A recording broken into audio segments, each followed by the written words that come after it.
Hello everybody, Zach here from 71D Productions. Welcome back to another review. Today we'll be having a look at what is probably now my favourite Bachmann logo.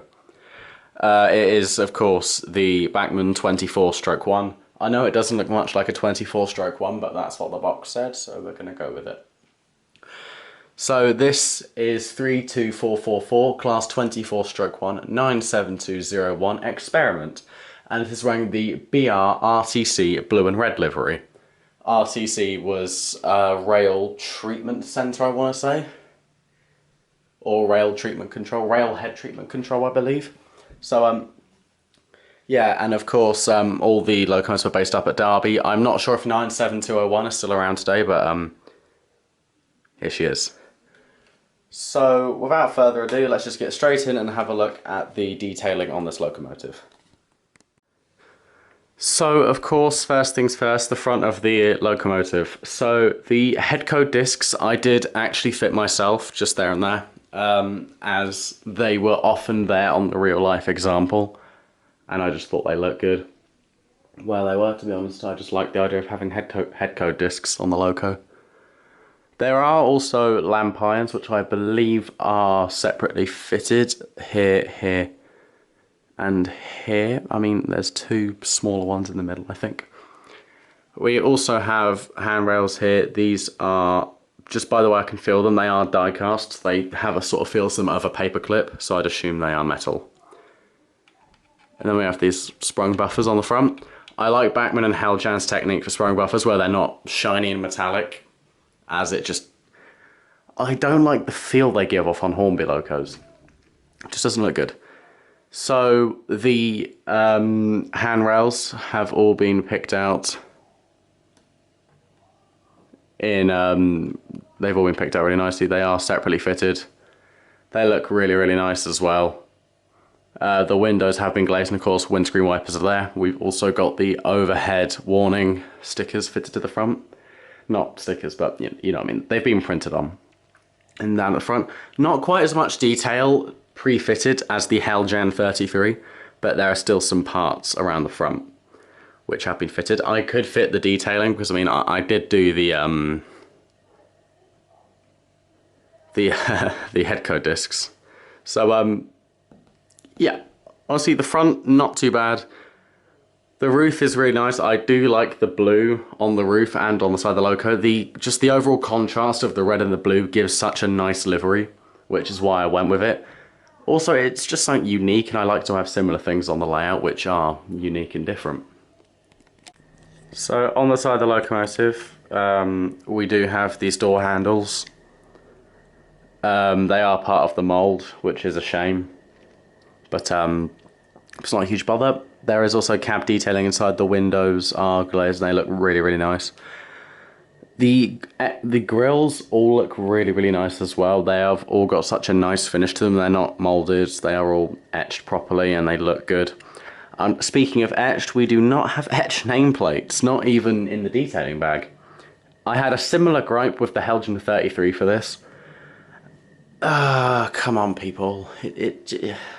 I get it, you know, it means they'd have to make a separate detailing pack and blah, blah, blah, but still, even Hornby doing it. And Hornby, at this current point, are probably the lowest of the low with companies. They're even giving Dapol a run for their money at this point. I shouldn't badmouth Dapol. They are a brilliant company, and their Prairie Tank is amazing, so you should hopefully see that soon. But, once again, we have got those really nice handrails.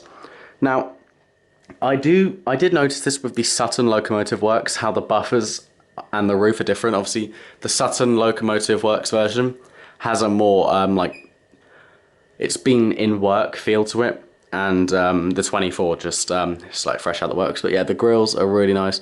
Talking about the livery, the white lining is brilliant. I love it. It looks fantastic. And down below, that was really poor from me. I'm sorry about that. But we've got, of course, the axle detailing. It's all really, really nice. We've also got, if I just try and go a bit lower, we've also got white rims on the wheels, which I believe was a real touch. I'd have to double check the images, but I do actually like it, even if it's not accurate. I think it is really, really nice. So I quite like it. Just carrying a ways along the bogie, we've got all this detailing just underneath that from certain perspectives and angles you wouldn't exactly notice. And I think it's all really nice. I like all the pipe work, all the detailing on the battery isolation, I believe that's where the battery isolation switch would have been. I'm not a total expert on diesels, but maybe it is, maybe it isn't. But it's all absolutely beautiful down there. The pipe work is also intricately fitted and I'm in love with it.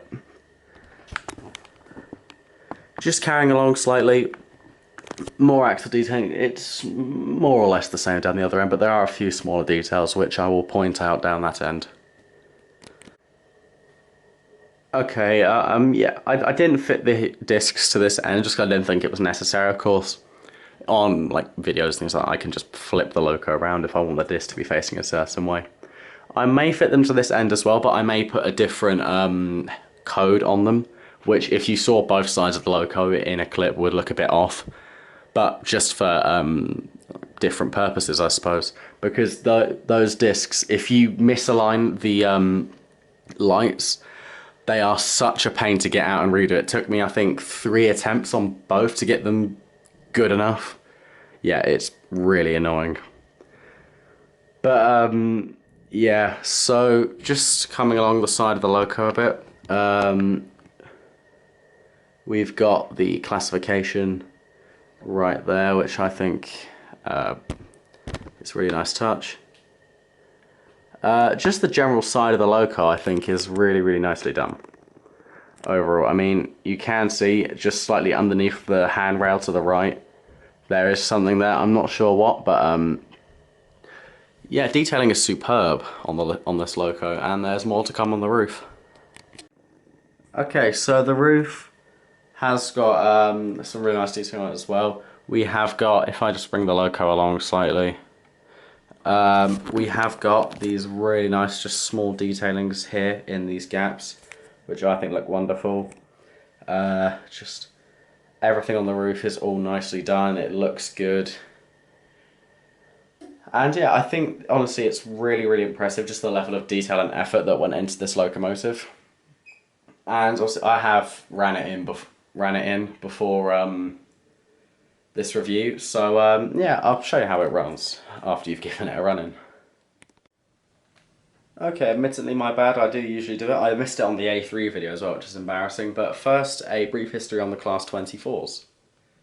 So, the Class 24s, or Sulzer Type 2s in their original life, were a 151 strong fleet of Type 2 classified locomotives, built by Sulzer Traction at Derby, Crewe and Darlington. They were built in 1958 to 1961, giving them the 151 strong fleet I did just mention. They used the Sulzer 6LDA28 as their prime move, which proved to be a very, very strong engine using standard direct current generators. The transmission was diesel electric, so these were DE locomotives. They produced a very strong tractive effort of 42,000 pounds, which was very impressive for the time. Their workings were predominantly in the north, and they were on express trains for a part of their time, reaching speeds of 75 miles an hour. However, in a later time, they were moved to the southern region to use around the Kent area to cover delays for the Kent Coast electrification scheme in the winter. And they were capped down there afterwards, and they were often found working with or around the Class 33s, which also dominated the southern region at the time. The class's uses expanded from there, then used out of workings from London on the Midland region and the Eastern region as well. Some locomotives also went to East Anglia and Wales to run freight trains. Once the Class 28 Metrovics were also withdrawn and scrapped, the Class 24s were put on the Condor overnight freight services from Aston to Glasgow in 1963. A further batch were sent to Gateshead Depot in 1966 to replace the 9F steam locomotives, which were then at the tail end of their career, sadly. In 1975, 24061 was transferred to the RTC department at Derby Works, renumbered to 97201. However, the locomotive was finally withdrawn in 1987, unfortunately, becoming the last operational Class 24 until that time. However, it was not all doom and gloom, as several of the class survived into preservation. 4, in fact. These ones being number 24032, Helen Turner, 24054, Phil Southern, 97201, Experiment, and 24081. Okay, let's see how this does at slow speeds. I'll turn it up just by 1, see how it gets on. Oh, that's 2. Okay, not too bad. Yeah, I didn't know that 97201 was preserved until I did the research for that small history segment. It is preserved at the North Yorkshire Moors Railway. And it's set to go to the Spa Valley Diesel Gala once it returns from overhaul, so I would love to see that. Pop it in reverse. The lighting on this locomotive, it may not look so good on camera, but the rear headlights are a lot more red. They do look a little bit orange, but they are very, very, very red. And the front lights do look good. As you may be able to tell, I did try and line it up as best as I could. If I stick it in the other direction, you'll see what I mean. Yeah, I don't think I did too badly with it. I'll quickly zoom in so you can check, but I don't think it's too bad. It's not very easy to tell from the angle that I'm showing, but I think it's okay.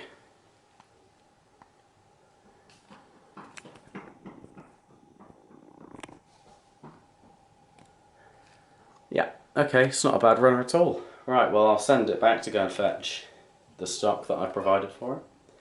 And I'll get the Halogen 33 going, which will be running alongside it, because, meh, why not?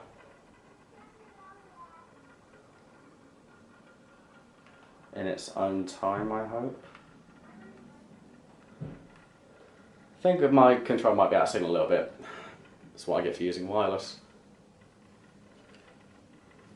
Okay, let me just try and get a better reach. There we go. Alright, and I'll quickly speed up the Halogen 33 a bit.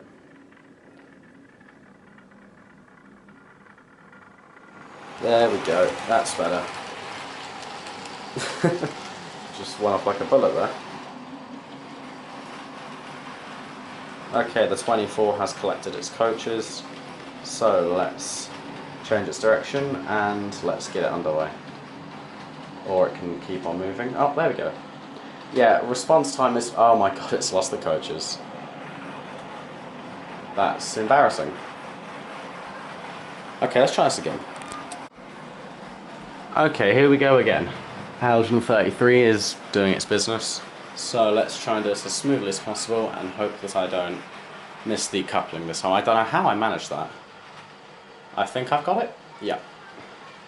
Let's see. There we go. I would put sound on. I would love to fit both of these locomotives with sound, but that's for a later story. Let's give it a little more. Not too much welly, but just enough. Yeah, I'd say that's good.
Okay, let's call it there and bring these two to a stop. Class 24 first, hopefully. As they're just coming around.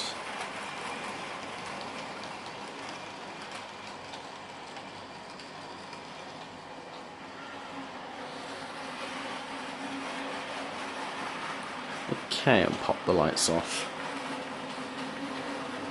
So, if you would ask me if I think the loco is worth its RRP, I would say... Actually, yeah. I was going to say no, but... I think about £175 is the RRP, which is quite a hefty price. But I do think it is a great loco, but I would aim to get it cheaper wherever you can. I picked up mine for a lot cheaper. So, yeah, definitely worth it if you can pick it up for a lower price. And the 33's just come to stop alongside. Perfect. Anyway, I hope you have enjoyed this video and seeing the Bachmann Class 24 in action. I think, as I said, 24s are my favourite diesel locomotives alongside 33s. Both, of course, I mean, they're Southern Region diesels, I guess you could say, for the 24s. So I think that explains enough.